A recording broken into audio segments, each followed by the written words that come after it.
Bonsoir à toutes ou à tous. J'espère que vous allez bien. Dieu parle tantôt d'une manière, tantôt d'une autre. Et comme on dit, on a commencé une série d'enseignements. Sacrificateur et roi.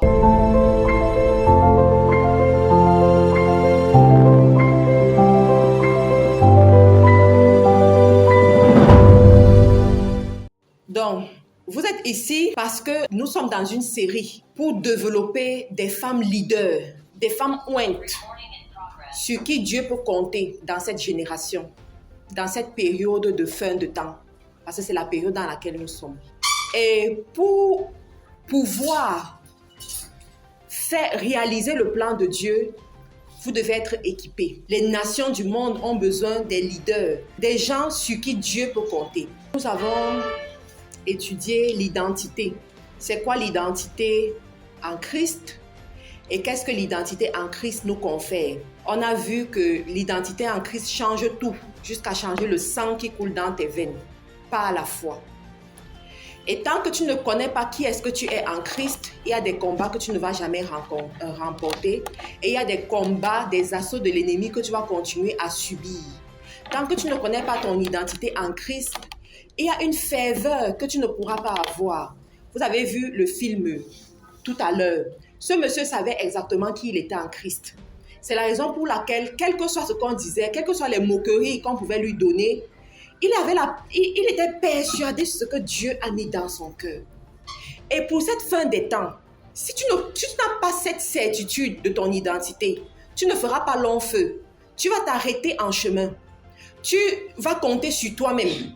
Et la meilleure façon d'échouer quand tu es avec Dieu, c'est de compter sur toi-même. Quand tu connais ton identité, tu es ferme dans tes positions. Quand tu connais ton identité, tu draines des foules derrière toi. Parce qu'aujourd'hui, les adultes ont besoin des leaders. Les adultes sont les personnes qui n'ont pas de repères dans la société.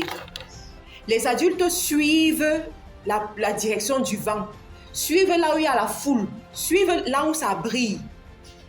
Donc, tant que toi-même tu ne connais pas ton identité, tu n'es pas ferme sur tes croyances, il y a des choses que tu ne vas pas accomplir.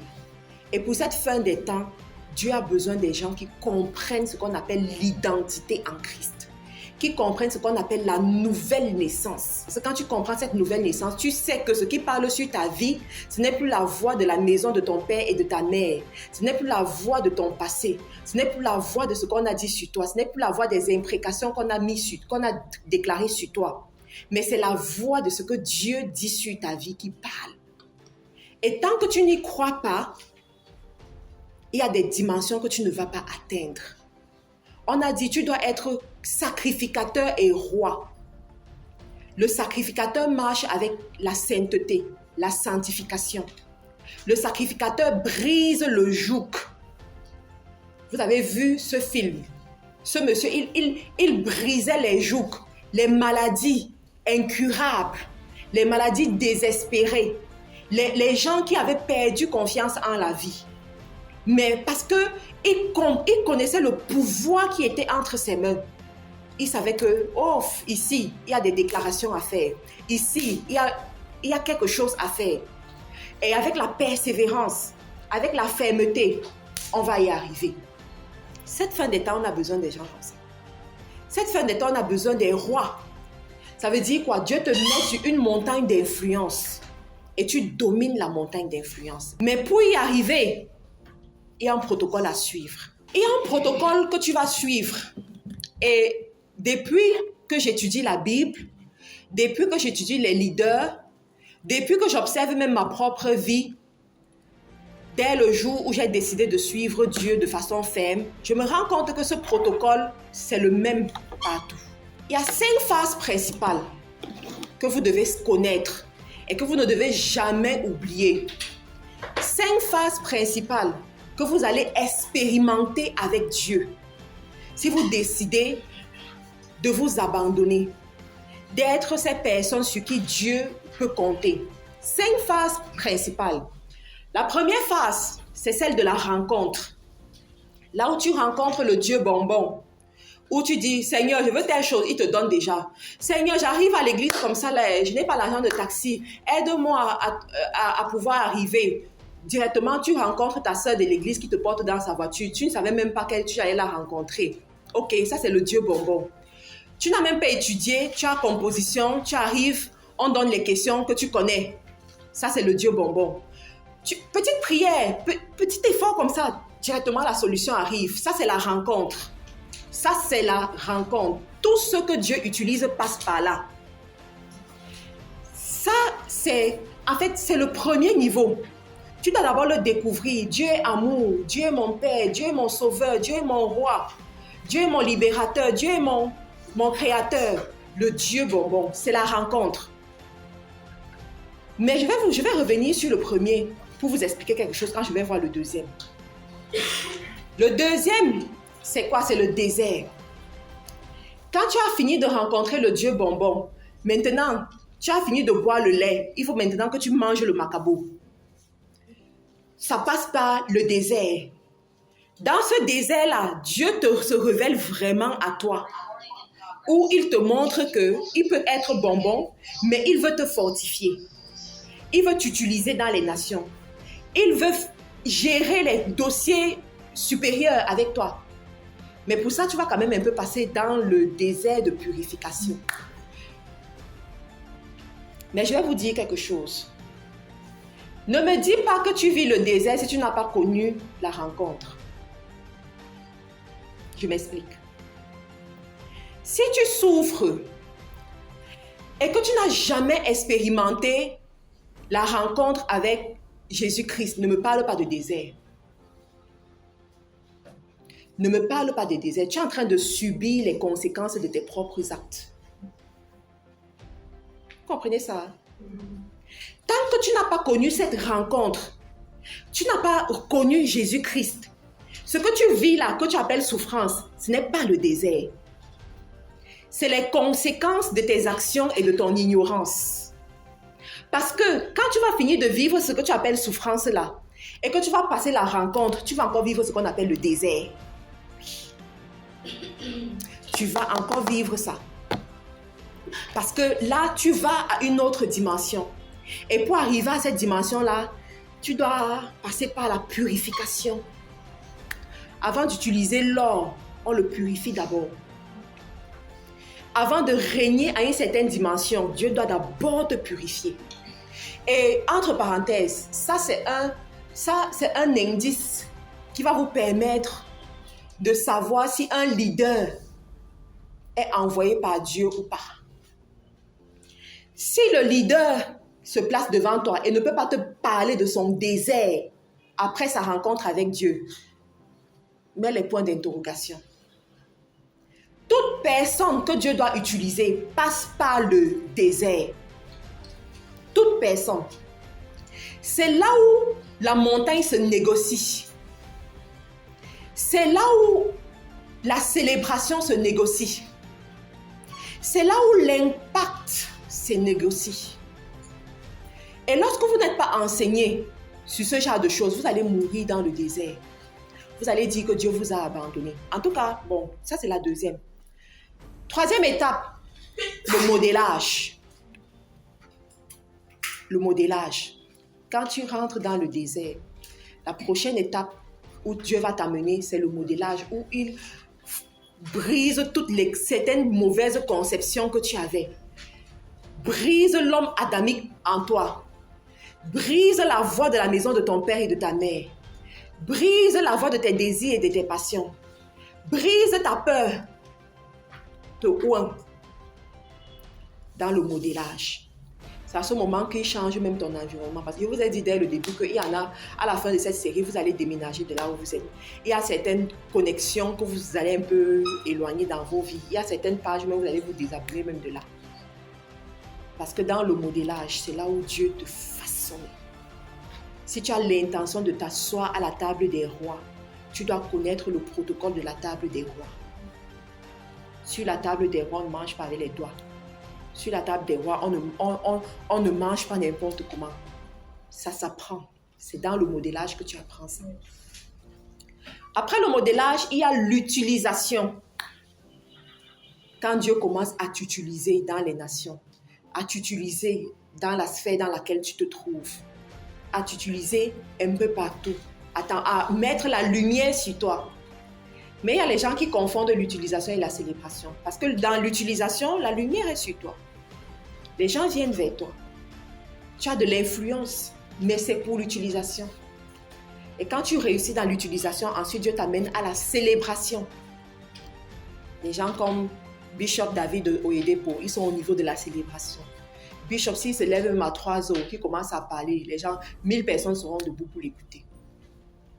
Même s'il se place seulement debout et qu'il sourit, c'est largement suffisant. Tu vois la bénédiction dans sa vie, bénédiction dans la vie de ses enfants, bénédiction bénédiction un peu partout, quoi. Ça, c'est la célébration. Il vit ça, cette dimension-là. Voilà les 5 grandes dimensions par lesquelles vous allez passer. Lorsque Dieu vous oint, lorsque Dieu veut vous amener quelque part et que vous acceptez de suivre son parcours. Donc, nous allons étudier ces 5 dimensions. Pour aujourd'hui, nous allons travailler sur le désert parce que nous n'avons pas assez de temps. Je veux vraiment finir avant 20h30, de telle sorte que chacun peut rentrer chez lui parce qu'il faut tenir compte du temps aussi. Nous allons travailler sur le désert. C'est quoi le désert? Le désert, c'est ce lieu où Dieu lui-même te place pour sonder ton cœur. Le désert, c'est ce lieu où Dieu lui-même te place pour sonder ton cœur. Dieu n'utilise pas les égoïstes, les gens qui ne pensent qu'à eux, à leurs aspirations personnelles, à leur image, à comment les gens les voient, ce que les gens disent d'eux, de bon ou de mal. Dieu n'utilise pas les gens qui travaillent sur la base de leurs aspirations personnelles. Non. Tu auras du succès, c'est vrai, mais ce ne sera pas ce genre de succès dont on est en train de parler ici. Je n'ai pas dit que tu n'auras pas de succès parce que même le diable donne le succès aux gens. Mais ce ne sera pas ce genre de succès qui mène à la célébration dont je parle ici. Dans le désert, Dieu va attaquer tes croyances. Si tu es venu à Christ dans le désert, tu es venu à Christ parce que tu voulais te marier, parce que tu voulais avoir des enfants, parce que tu voulais être riche, être millionnaire, parce que tu voulais voyager, parce que tu voulais... tu vas finir d'avoir ça, tu vas passer par le désert. Dans le désert, Dieu va donc sonder ton cœur, sonder tes motivations. Tu as fini d'avoir tout ça. Est-ce que tu continues? Tu vas continuer à porter ta croix et suivre Christ. Est-ce que tu vas continuer à proclamer son nom? Est-ce que tu vas continuer à coopérer avec lui, à faire ce partenariat avec lui? Ça, c'est les questions du désert. Hormis toute la souffrance que tu peux ressentir, hormis toutes les humiliations, mais c'est ça les questions fondamentales du désert. Dans le désert, Dieu t'apprend à compter sur lui et uniquement sur lui. Parce que c'est le lieu où les gens vont t'abandonner. C'est le lieu où les gens vont te fuir. C'est le lieu où les gens ne vont même pas se cacher pour te dire que tu es fini. C'est le lieu où les gens ne vont pas se cacher pour te rappeler ce que tu étais avant et te dire que regarde-toi aujourd'hui. C'est le lieu où les gens vont te dire, tu as aidé les gens, non? Aide-toi aussi aujourd'hui, on voit. Dans le désert, c'est le lieu où même les gens de ta famille vont se retourner contre toi. C'est ça le désert. Mais tout ça, c'est la formation. C'est pour que tu apprennes à coopérer avec Dieu seul. Parce qu'il est le Tout-Puissant. C'est celui qui sort quelqu'un de la prison pour que la personne devienne Premier ministre en moins de 24 heures. Mais pour expérimenter ce genre de choses, il faut le connaître. il faut avoir vécu ces situations où tu es face à ton destin, comme j'aime souvent le dire. Où, c'est-à-dire que tu as tout perdu par tes propres forces. Et il n'y a que Dieu seul qui peut te relever.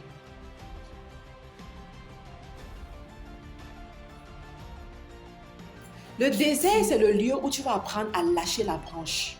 Je vais vous raconter l'histoire de la branche. Il y a cette histoire qu'on raconte souvent pour faire comprendre la foi aux gens. Il y avait un monsieur qui devait se noyer. Il était dans l'eau, il devait se noyer et il s'était accroché à une branche.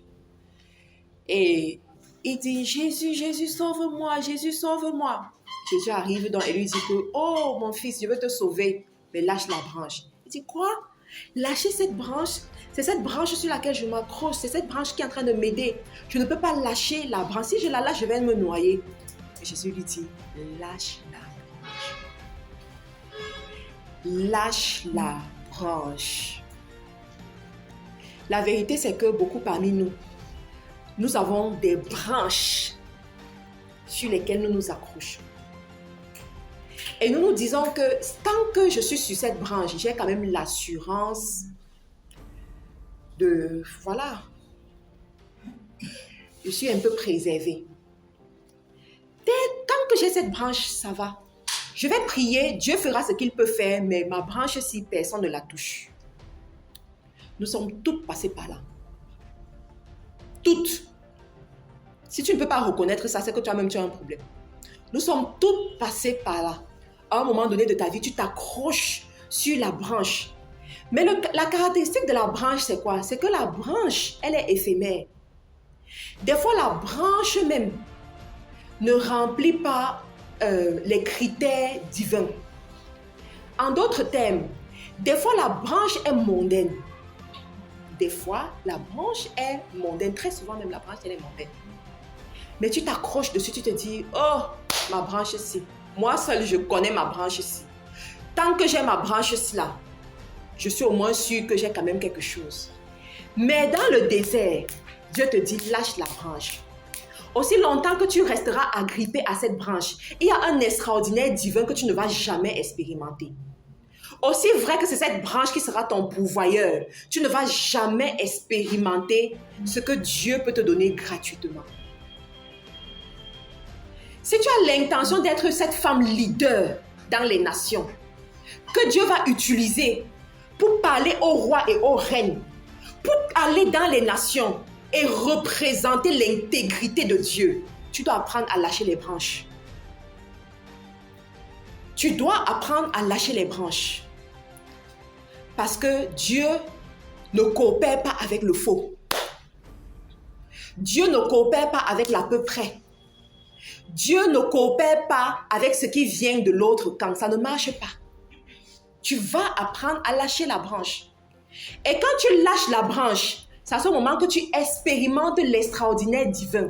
C'est à ce moment que Dieu ouvre ton entendement. Je vais vous surprendre en vous disant qu'il y a des gens qui vivent et meurent et leur entendement n'est jamais ouvert.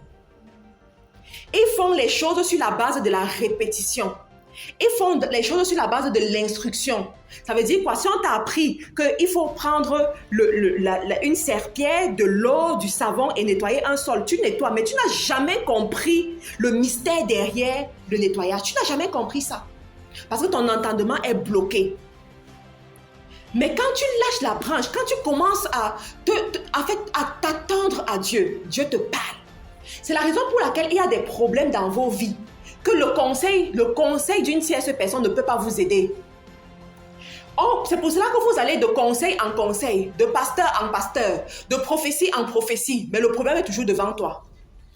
Pourquoi? Parce qu'à un moment donné, tu dois entendre du Saint-Esprit directement. Et tant que tu n'entends pas du Saint-Esprit, tu restes avec le même problème. Vous comprenez pourquoi? C'est-à-dire que ce sont des choses non négociables. C'est pour cela que l'œuvre de Dieu est derrière, parce que les gens ne comprennent pas ce genre de choses. Les gens ne connaissent même pas ce genre de choses. Les gens n'ont pas pris la ferme décision de suivre ce genre de chemin, de suivre ce chemin et de rencontrer le vrai Dieu pourvoyeur. Je dis le vrai Dieu pourvoyeur. Et je me suis rendu compte qu'en Afrique, on a vraiment le problème de la branche. Vraiment le problème de la branche. Soit c'est ton oncle quelque part, tu es sûr, tu fais ta vie pas en fonction de la destinée que Dieu réserve pour toi, pas en fonction de l'appel qu'il y a sur ta vie, mais en fonction des relations que tu as. Si je fais tel concours, je sais que mon oncle va me pistonner ici, mais avant même de finir l'école là, on a déjà démissionné, on a déjà enlevé ton oncle de son poste. Avant même de finir, finalement tu te retrouves, tu ne sais même plus où tu vas. L'autre branche, c'est qui? C'est les hommes. Chez les jeunes filles, les petits copains, les sugar daddy, tous ces trucs-là. Je vais vous dire, mes soeurs, je vous ai dit que ça, c'est la convocation des femmes leaders. Ça veut dire que si tu veux rester au petit niveau de voilà, c'est que ce n'est pas pour toi ici. C'est que tu n'as pas ta place, ça va te déranger, tu vas même finir par me détester. Ça, c'est pour les leaders. Et quand on parle de leader, c'est pour dominer une nation, c'est pour dominer un territoire. Et tu ne peux... Et je vais vous dire quelque chose par rapport à la montagne. Quand tu arrives à la montagne, tout est ouvert. C'est-à-dire que tes défauts et tes qualités sont mis à nu. Tu ne peux rien cacher quand tu es à la montagne. À la vallée encore, tu peux t'amuser. Tu peux dissimuler des choses. Mais à la montagne, tout est exposé. C'est la raison pour laquelle tu dois passer par la purification du désert. Parce que pour que Dieu puisse t'attester et te mettre à cette montagne, il faut que ton témoignage soit parfait. Autrement, tu vas perdre beaucoup d'âmes. Autrement. Sugar daddy, petit copain de l'obscurité. Si ce n'est pas l'obscurité, tu ne peux pas le voir. Si ce n'est pas le noir, tu ne peux pas le voir. Et on s'accroche dessus pour garder une certaine face. Moi, je vais te dire aujourd'hui, Dieu te dit, lâche cette branche. Lâche cette branche. Si tu sais que Dieu t'a appelé à des grandes choses, si tu sais que Dieu t'a appelé dans les nations, s'il y a cette petite voix en toi qui te dit que tu n'es pas né pour rien, que ta vie doit compter, que Dieu veut t'amener à des hauteurs, s'il te plaît, montre que tu t'aimes toi-même. Et fais ce qu'il y a à faire. Le désert, c'est le lieu de la pauvreté. Le lieu où, si d'habitude, tu mangeais 3 repas par jour, tu n'arrives plus à manger 3 repas par jour. Les choses sont difficiles, les choses sont dures. C'est compliqué.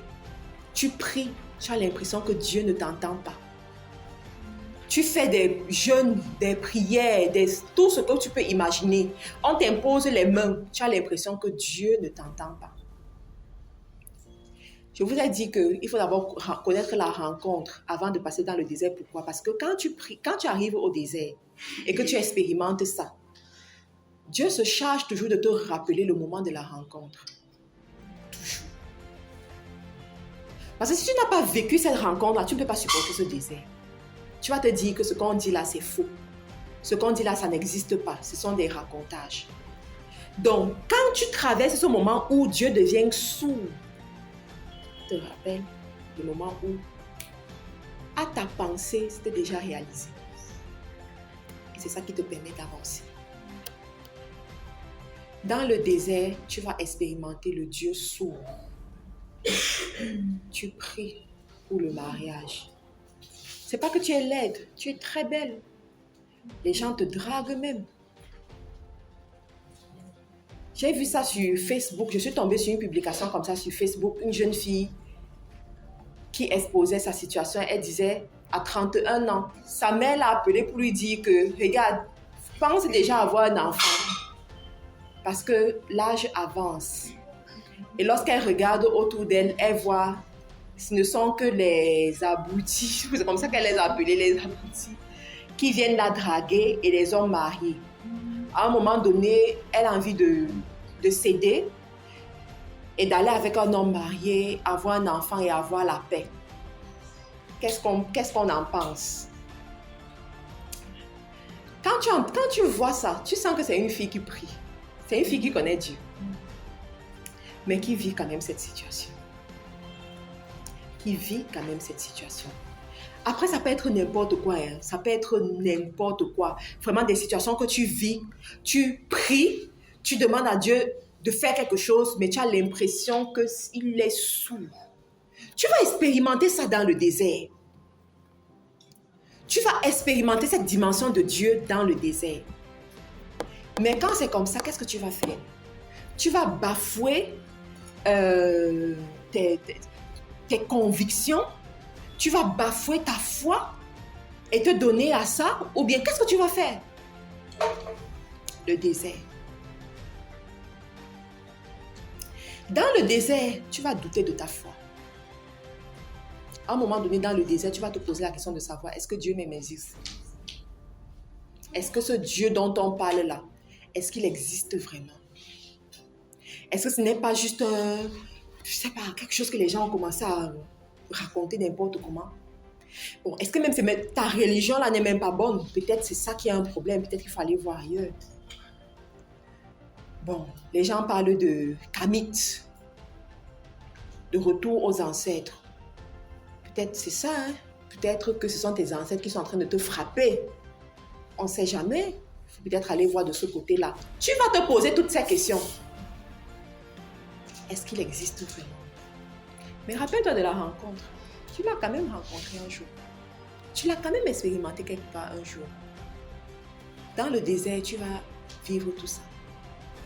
Dans le désert, il y en a qui vivent le désert où ils perdent tout ce qu'ils avaient au départ. Tu reviens à une situation pire qu'à la case de départ. Tu perds tout. Et tu te demandes, est-ce que on dit que c'est le Dieu de l'or et de l'argent? Mais pourquoi est-ce que je vis ça? Pourquoi est-ce que c'est vrai ces histoires-là? Tu te poses toutes ces questions dans le désert. En tout cas, les tribulations du désert, chacun les vit. Chacun les connaît à son niveau. Mais ce soir, je vais vous donner des clés pour sortir du désert. Parce qu'il y a des clés pour sortir du désert. Je vous ai cité 5 grandes étapes. Chaque étape a ses clés.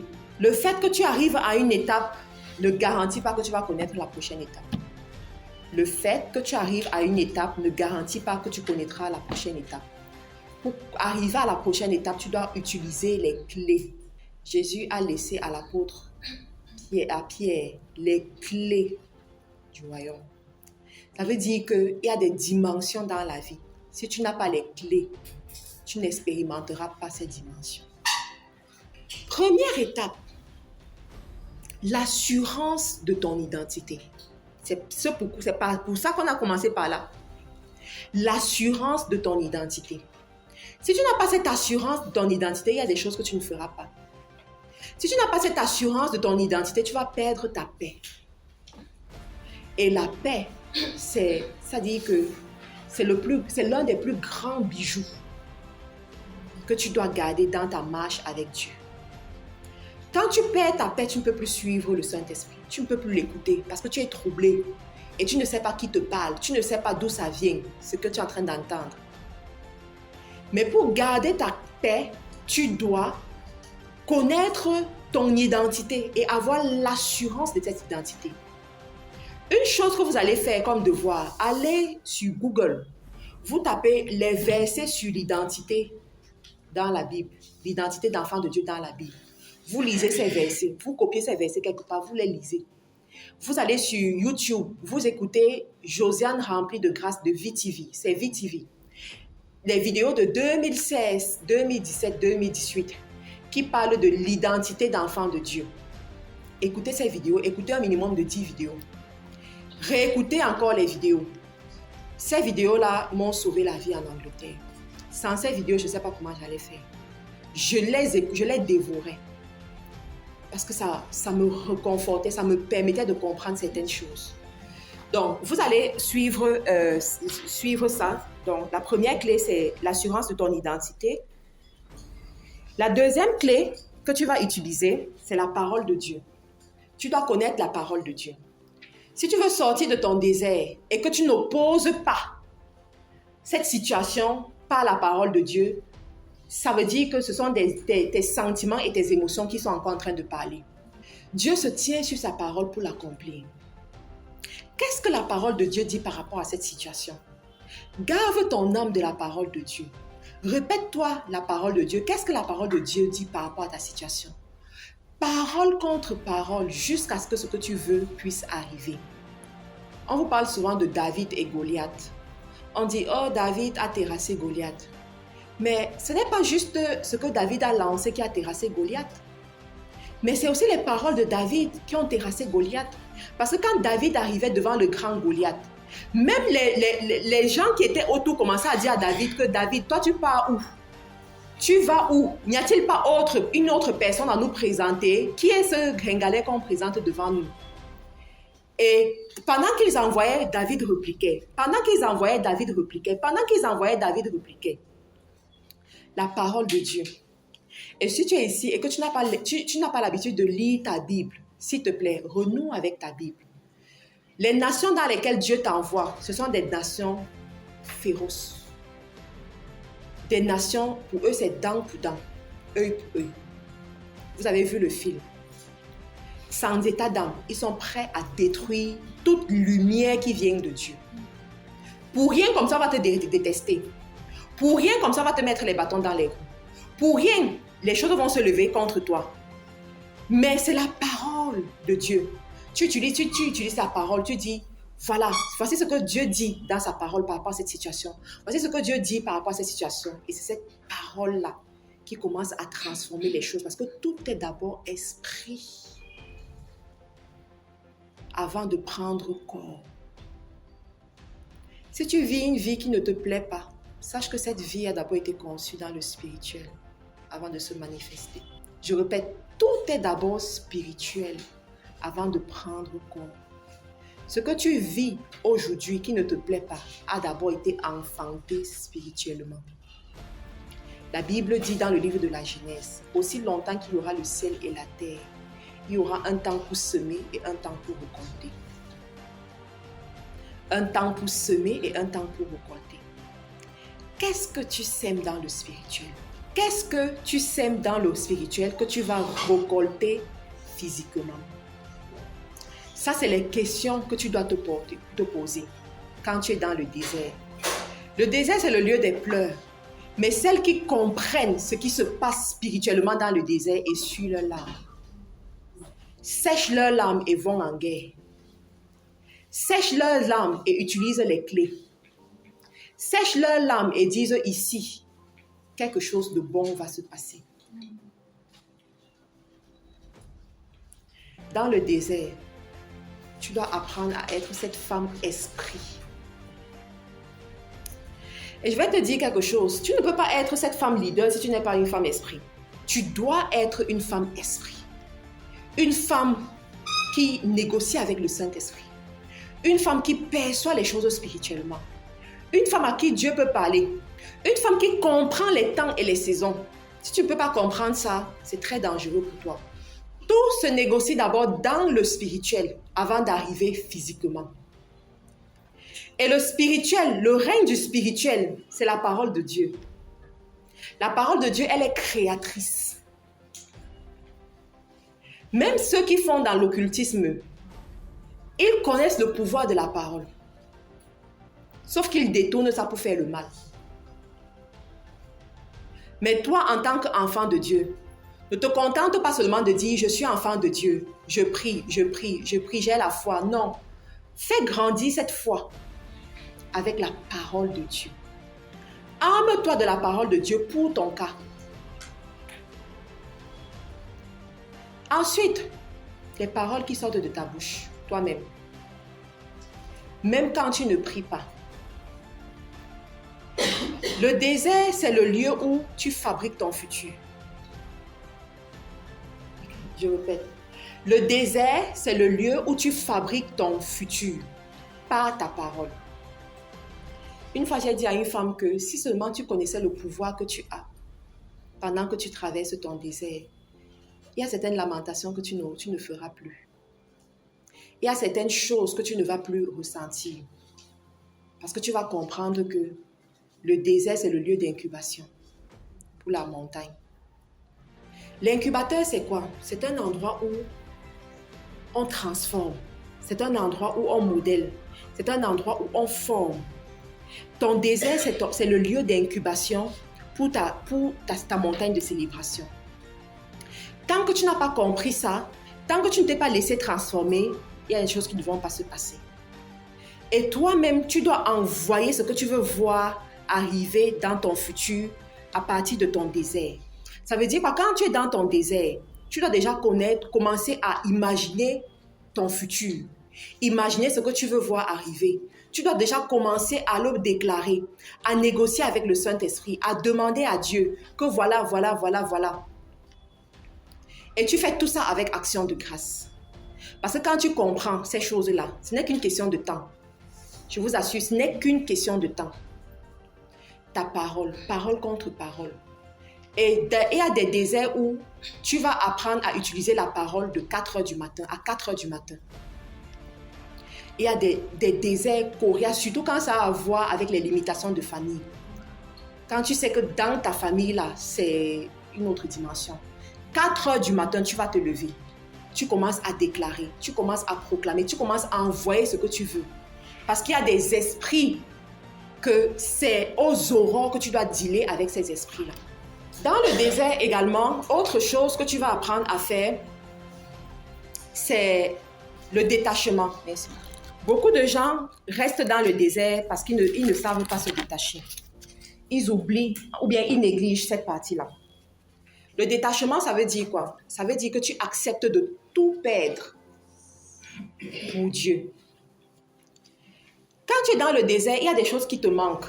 Il y a des choses auxquelles tu aspires, que tu rêves à voir, que tu veux voir se réaliser dans ta vie. Mais il y a un moment du désert, quand tu sais déjà que tu es en train de sortir du désert, tu vas franchir cette étape. Tu vas accepter de perdre ces choses auxquelles tu aspires. Je m'explique. Si par exemple, dans ton désert, je prends le cas de la jeune fille qui dit elle n'est pas encore mariée, elle n'a pas d'enfant et tout, jusqu'à ce qu'elle renonce à ça, il y a de fortes chances qu'elle continue à vivre dans son désert. C'est-à-dire que tu renonces, tu dis, Seigneur, que je me marie, que je ne me marie pas, j'accepte de te servir. Que j'ai un enfant que je n'ai pas, j'accepte de te servir. Tout ce que je veux, c'est de te servir.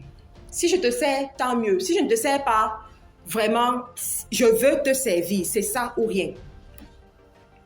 Si tu dois aller loin avec Dieu, tu dois passer par là. Mais la vérité, c'est que très peu sont prêts à le faire. Très peu. Vous voyez, la jeune fille dit, elle commence déjà, si elle a eu le courage de l'écrire, ça veut dire que c'est une pensée qu'elle considère réellement. Est-ce que je dois accepter aller avec un homme marié, juste avoir un enfant et puis basta? À ce moment, ton âme commence à te dire, te suggérer des choses. À te dire, en fait, tu peux faire comme ça. Hein. En fait, tu vois pas que les gens font ceci. Est-ce que toi, tu vas donc rester derrière? Est-ce que? Mais si tu sais vraiment avec qui tu es en train de marcher, tu dois apprendre à te détacher. C'est très difficile. Ça fait très mal. Ça fait pleurer. Ça fait que les gens te prennent comme un extraterrestre même. Mais tu dois passer par là pour que Dieu t'utilise. Tu dois passer par là pour que Dieu t'amène encore à une autre dimension. Tu dois passer par là pour que Dieu te confie certaines choses. Tant que tu ne passes pas par là, tu vas expérimenter le niveau du juste assez. Juste assez. Juste assez. Mais pas l'extraordinaire divin. Autre chose dans le désert. Dans le désert, quand tu dois sortir de ton désert, tu vas apprendre à sortir de ta zone de confort. Sortir de ta zone de confort, ça veut dire quoi? Ce que tu n'étais pas prêt à faire avant, tu vas apprendre à le faire. Tu vas apprendre à payer le prix pour ta destinée. S'il faut travailler plus, tu vas travailler plus. S'il faut te lever très tôt le matin, tu vas te lever très tôt le matin pour servir Dieu. Tu vas apprendre à mettre ta vie de côté pour les âmes. Ça aussi, c'est très important. Tant que tu n'as pas une alliance avec Dieu pour ces âmes, il y a de fortes chances que tu restes encore longtemps dans ton désert.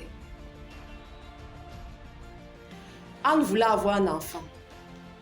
Pénina s'était tellement moquée d'elle. Les gens s'étaient tellement moqués d'elle. Elle avait déjà prié. On la considérait même comme une folle. Je suis sûre qu'il y en a, on vous considère comme les fous. Peut-être pas pour avoir un enfant, mais on vous considère comme fou. On se dit que mais c'est même. Chaque jour tu viens, tu pries. On dit mais attends, elle devient folle. On considérait Anne comme folle. Elle dit non, je ne suis pas folle.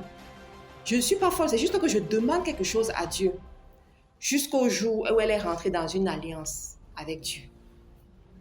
Jusqu'au jour où elle est rentrée dans une alliance avec Dieu. Quelle est l'alliance que tu as avec Dieu pour ce désert qui te dérange? Jusqu'à ce que tu rentres dans une alliance où les âmes sont en priorité. Ah, il y a des dimensions que tu ne vas pas expérimenter. Jusqu'à ce que tu rentres dans une alliance où les âmes sont en priorité. Beaucoup de gens ne connaissent pas le pouvoir de l'alliance. C'est l'alliance qui fait en sorte que tu peux bousculer le trône de Dieu à tout moment et dire à Dieu, Seigneur, voici l'alliance qui est entre toi et moi. Je réclame telle chose. C'est l'alliance qui te donne le pouvoir d'aller réclamer la situation, bousculer les portes. L'alliance. L'alliance constitue aussi les garde-fous. Parce que des fois, on se perd. Dans le désert, on est très humble. Mais lorsqu'on arrive seulement à la phase de l'utilisation, les cornes commencent à sortir. Je dis seulement l'utilisation, ce n'est même pas encore la célébration. L'utilisation, les cornes commencent à sortir. Mais c'est l'alliance qui va un peu t'arranger. C'est l'alliance qui va te garder un peu concentré. C'est l'alliance qui va te dire, fais attention, rappelle-toi d'où tu viens. Rappelle-toi de ce qui s'était dit dès le départ. L'alliance. Si tu as une situation qui te dépasse, s'il te plaît, essaye l'alliance.